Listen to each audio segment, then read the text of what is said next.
जय श्री कृष्ण दोस्तों। आज हम लोग चर्चा करने जा रहे हैं स्कंद पुराण की। तो चलिए बिना किसी विलंब के आज का वीडियो शुरू करते हैं। पुराणों के क्रम में इसका 13वां स्थान है। अपने वर्तमान में इसके खंडात्मक और साहित्यात्मक दो रूप उपलब्ध हैं और दोनों में से प्रत्येक में 81,000 श्लोक हैं। इस प्रकार यह आकार की दृष्टि में सबसे बड़ा पुराण है। इसमें स्कंद द्वारा शिव तत्व का वर्णन किया गया है, इसलिए इसका नाम स्कंद पुराण पड़ा। इसमें तीर्थों, उपाख्यानों और उनकी पूजा पद्धति का वर्णन है। वैष्णव खंड में जगन्नाथपुरी और काशी खंड में काशी के समस्त देवताओं शिवलिंगों का प्रादुर्भाव और महत्व बताया गया है। वान्य खंड में उज्जैन के महाकालेश्वर का वर्णन आता है। हिंदुओं के घर घर में प्रसिद्ध सत्यनारायण की व्रत की कथा देवा खंड में मिलती है। तीर्थों का वर्णन के माध्यम से यह पुराण पूरे देश में भौगोलिक वर्णन प्रस्तुत करता है। स्कंद पुराण का मूल रचनाकाल 7वीं शताब्दी माना जाता है। इसमें समय समय पर सामग्री जोड़ती गई और इसका आकार बृहत होता गया। शिवपुत्र कार्तिक का ही नाम स्कंद है। स्कंद का अर्थ होता है क्षरण अथवा विनाश। भगवान शिव संहार के देवता हैं। उनका पुत्र कार्तिक संहारकार शस्त्र अथवा शक्ति के रूप में जाना जाता है। तारकासुर के वध करने के लिए इनका जन्म हुआ था। स्कंद पुराण शैव संप्रदाय का पुराण है। स्कंद पुराण 18 पुराणों में सबसे बड़ा पुराण है। इसमें 6 खंड हैं: महेश खंड, वैष्णव खंड, ब्रह्मा खंड, काशी खंड और अवंतिका खंड और रेवा खंड। कुछ विद्वानों ने इसमें 7 खंड बनाए हैं, किंतु अधिकांश विद्वान इसमें 6 खंड ही को स्वीकार करते हैं। अवंतिका खंड को ही कुछ लोग ताप्ती खंड और प्रभास खंड में विभाजित करके 7 बना देते हैं। एक अन्य स्कंद पुराण भी है जिसे इस पुराण का उप पुराण भी कहा जाता है। यह 6 संहिताओं सनत कुमार संहिता, सूत संहिता, शंकर संहिता, वैष्णव संहिता, ब्रह्मा संहिता और शौर्य संहिता में विभाजित है। स्कंद पुराण में 81,000 श्लोक हैं।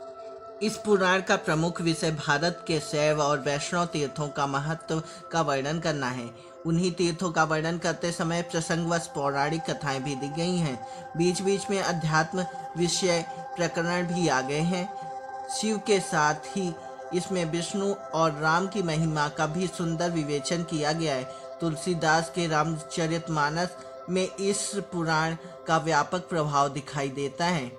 महेश खंड में दक्ष यज्ञ वर्णन, सतीदाह, देवताओं शिवगणों का युद्ध, दक्ष यज्ञ विध्वंस, लिंग प्रतिष्ठा वर्णन, समुद्र मंथन, लक्ष्मी की उत्पत्ति, अमृत का विभाजन, शिवलिंग महात्म, राशि नक्षत्र वर्णन, दान भेद वर्णन, शिव पूजन का महत्व, शिव तीर्थों सहित शक्तिपीठ आदि की प्रशंसा, अरुणाचल स्थान का महत्व तथा विष्णु को शिव का ही रूप बताया गया है। विष्णु और शिव में कोई अंतर नहीं है। जो विष्णु हैं उन्हें शिव और जो शिव हैं उन्हें विष्णु मानना चाहिए। इस प्रकार दोनों में कोई भेद नहीं है। इसकी सद्भावना के कारण स्कंद पुराण में शैव मत के सिद्धांत होने के उपरांत भी वैष्णव मत के प्रति किसी प्रकार की निंदा या दुर्भावना दृष्टिगोचर नहीं होती। इस खंड में अनेक छोटे बड़े तीर्थों का वर्णन करते हुए शिव महिमा गाई गई है। इसके अलावा ब्रह्मा, विष्णु, शिव, इंद्र, गंधर्व, ऋषि मुनि, दानव, दैत्य आदि के सुंदर कथाओं का वर्णन किया गया है। इसी खंड में कौमारिका खंड में एक ऐसी कथा दी गई है जिसमें संप्रदायों के नाम पर संकीर्ण विचार रखने वालों को खुलकर भर्त्सना की गई है।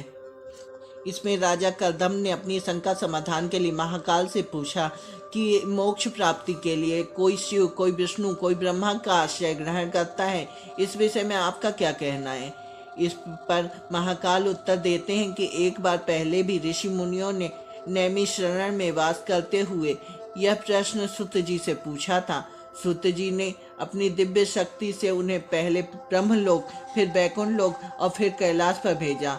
वहां उन्होंने देखा कि ब्रह्मा जी विष्णु और शिव की उपासना कर रहे हैं।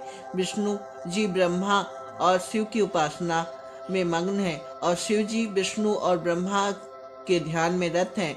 तब ऋषियों ने जाना कि ये त्रिदेव एक ही परम शक्ति का स्वरूप है जो परस्पर एक दूसरे को महान समझते हैं।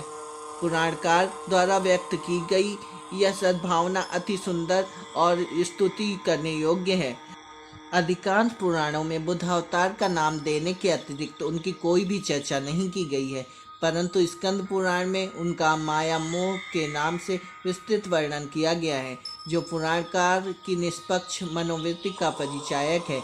कलयुग प्रसंग में बुद्ध का विस्तार से वर्णन है और उन्हें विष्णु का अवतार माना गया है। उनके माध्यम से अहिंसा और सेवा भाव का भाव प्रशस्त किया गया है।